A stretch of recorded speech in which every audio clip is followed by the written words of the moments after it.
Voilà, alors ce qu'on a dit, c'est qu'on avait transporté l'étude des cercles à une étude de droite dans un espace quadratique. Ça nous permet d'avoir un groupe naturel qui agit dessus et donc permet de transformer nos problèmes de façon agréable, comme par exemple un faisceau de cercles en un faisceau de cercles concentriques, voire même un faisceau de droite. Voilà, autour d'un point.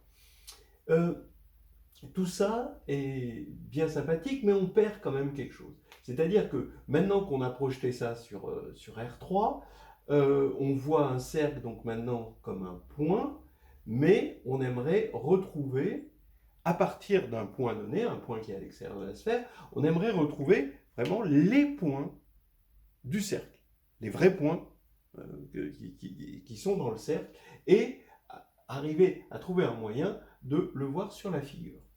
Bon, donc voilà ce qu'on va faire, ça va être ça notre but les prochaines minutes. Regardons ce que c'est qu'un point x0, y0 dans R2, qui est assimilé, qu'on assimilera facilement à C. Ici, on a x moins x0 carré plus y moins y0 carré égale 0. C'est une façon de voir ce point comme un cercle-point. Un cercle de centre, ce point est de rayon 0, donc concentré sur le point. Et là déjà, lui on le voit, il est sur la sphère. On avait dit que la sphère c'était l'ensemble des cercles-points. Alors quand on développe ça, on va avoir x2 plus y2, moins 2x0x, etc. Et ça veut dire qu'on peut le représenter comme, on peut représenter ce cercle-point comme la droite engendrée par 1 moins x0 moins y0, x0 carré plus y0 carré, c'est ce qu'on obtient quand on développe, mais je regarde la droite engendrée, c'est plus logique.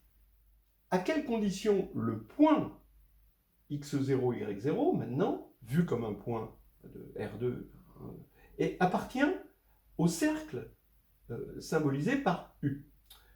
Eh bien, écrivons U égale A, B, C, D, et il est évident qu'il appartient si et seulement si le point vérifie l'équation. C'est-à-dire AX0 carré plus AY0 carré plus 2, on avait mis un 2, BX0 plus 2CY0 plus D égale 0. Ça, c'est évident. Mais ce qui est intéressant, regardez, ceci, c'est moins 2 fois la forme polaire de notre forme quadratique. Notre forme quadratique, c'était B2 plus C2 moins AD. Et donc la forme polaire, c'est BB' plus CC' moins 1 demi de A'D plus AD'. Et donc ici, c'est simplement ceci, on reconnaît moins 2 fois phi de ABCD avec 1 moins x0 moins y0, x0 carré plus y0 carré. Voilà, ça c'est moins 2 fois ça, vous vérifiez. Et ça veut dire donc que phi de ça égale 0, et donc ils sont orthogonaux, ces deux points, donc lui et lui qui représente lui, sont orthogonaux pour la forme quadratique. Voilà. Bon, alors ça c'est intéressant. Et maintenant, donc vous allez vérifier à loisir une suite d'équivalence qui va nous amener à la construction, à partir de U, de l'ensemble des points du cercle U, mais vu comme des cercles-points sur la sphère. Donc, je regarde x0, y0, ça appartient à CU, lui je vais l'appeler U0 comme point, si et seulement si, comme cercle-point, si et seulement si U est orthogonal pour phi à U0. Donc c'est ce qu'on vient de voir ici. Donc si et seulement si, le plan engendré par les deux droites U et U0 de R4 forme un plan de signature 1,0. On avait vu qu'il y avait trois possibilités, soit 2 0, mais là c'est pas possible, parce que U0 il est isotrope, soit 1, 1, c'est pas possible non plus. Il faut bien voir que U0 est isotrope et orthogonal à U. Voilà. Bon, alors bien sûr, hein, U0 forme une base, hein, puisque ils ne peuvent pas être collinéaires, hein, parce que si c'était collinéaire, Q de U serait égal à 0, or on a pris U strictement à l'extérieur de la sphère. Bon, donc bref, on a un noyau. La restriction de la forme quadratique au plan possède un noyau qui est engendré par U0, et donc P, par élimination, est de signature 1, 0 pour la forme quadratique de R4 qu'on a fixée. Et donc, maintenant, à partir du moment où on a ça, ça veut dire que U0, en tant que droite telle qu'on la voit ici dans R3, U0, c'est tangent, hein, à la sphère. Voilà. L'ensemble des droites tangentes en U0 à la sphère, ça forme le plan tangent. Donc, il faut que U appartienne au plan tangent à la sphère en U0. Voilà. Donc, à partir de U0, j'arrive à voir, à partir du point U0 que je vois sur la sphère, j'arrive à voir tous les cercles qui contiennent ce point. Et l'ensemble de ces cercles, je le vois comment? C'est le plan tangent. Okay, en U0 à la sphère. Maintenant, réciproquement, si je pars de U, on va chercher l'ensemble des points qui sont orthogonaux à U et sur la sphère. C'est eux, d'après cette série de si seulement si, c'est eux qui vont nous intéresser, qui vont représenter les points du cercle U. Eh bien oui, regardons U orthogonal à U0. Donc on veut que U0 soit orthogonal à U. Donc U c'est une droite, donc son orthogonal c'est un sous-espace de dimension 3, donc un hyperplan. Mais vu là ici dans R3, ça va être un plan, hein, ça va devenir un plan.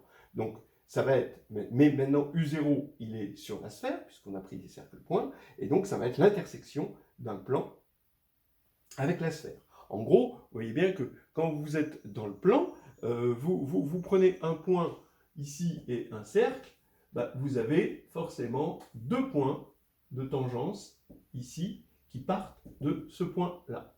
D'accord ? Mais quand on est dans l'espace et qu'on a un point à l'extérieur d'une sphère, on va avoir un cône de points de part des tangentes. Voilà.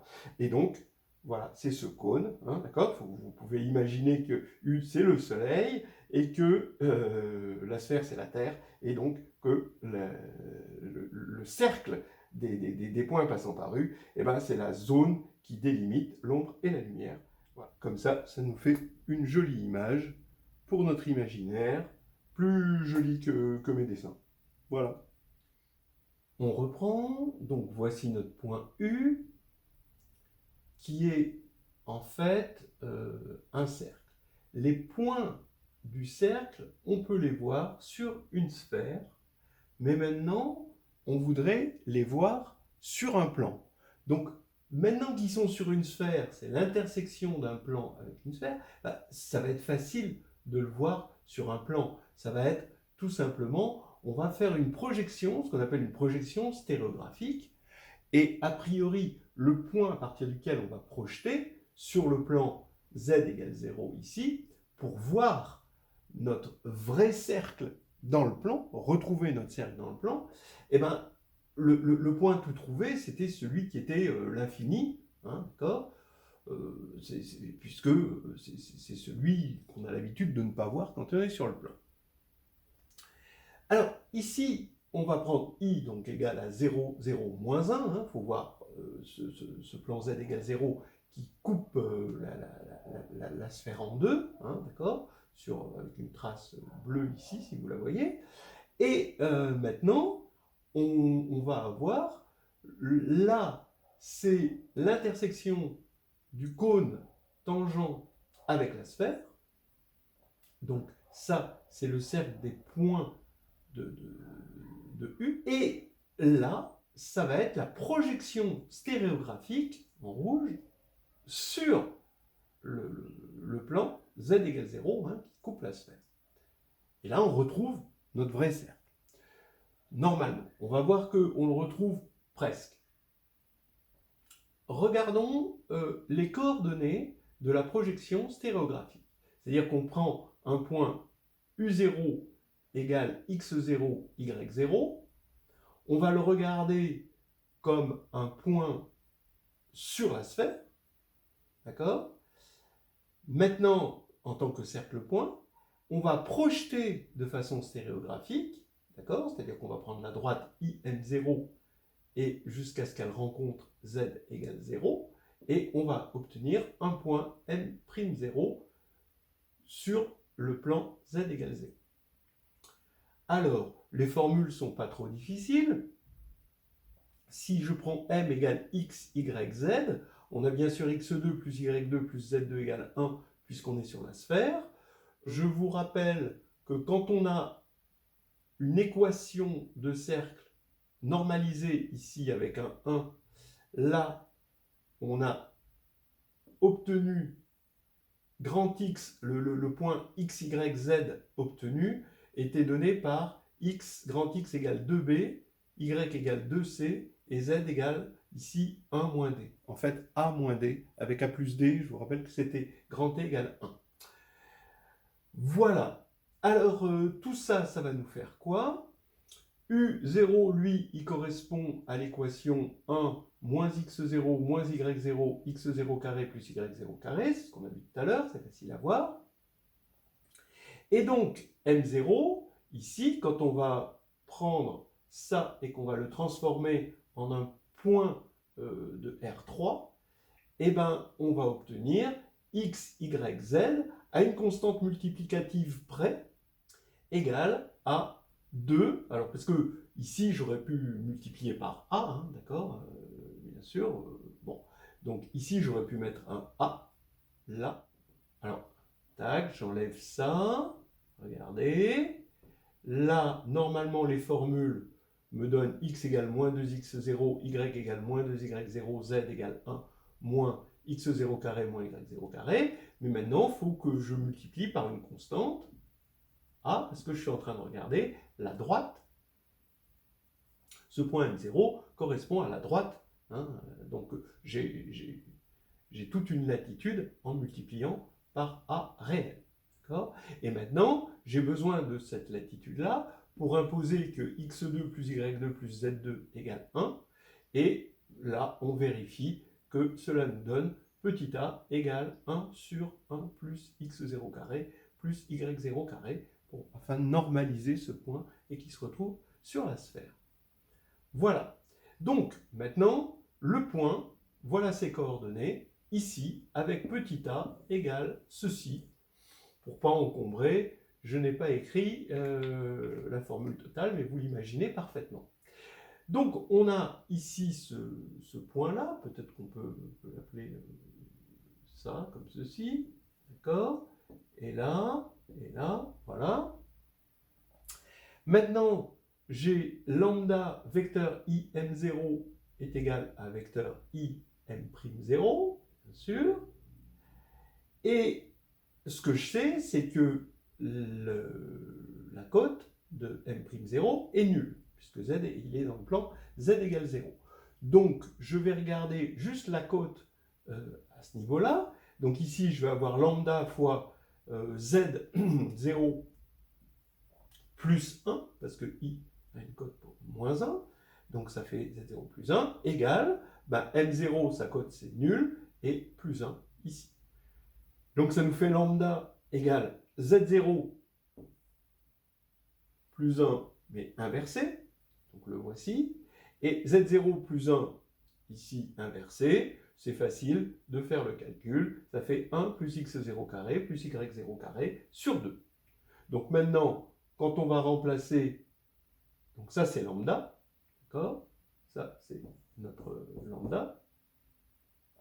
Et quand on va donc calculer M'0, ses coordonnées, eh ben, on va avoir que lambda, on va multiplier lambda par ces coordonnées-là, parce que i, ici, a des coordonnées nulles, en x et y, et on voit qu'il va y avoir simplification. En fait, c'est simplement ce truc-là, 1 sur 2a.